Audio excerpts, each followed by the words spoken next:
Hi and welcome to the short tutorial. In this video I will show you how to turn your Instagram into dark mode. So if you want to convert your Instagram to dark mode, watch this video till the end and you have to follow the same procedure. And if this video really helps you out, do subscribe to my channel.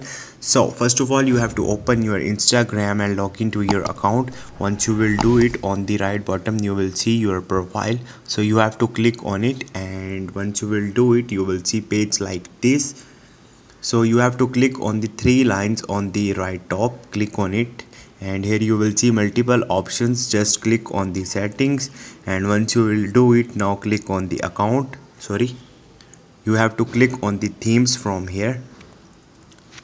So once you will click on it, right here you will see different options like light, dark or system default. So simply select dark from here, and if you are using dark mode in the system default, you can simply select it system default. So right now I'm not using dark mode in system default, so I simply select dark here. So this is the way. Hope this video will helpful for you.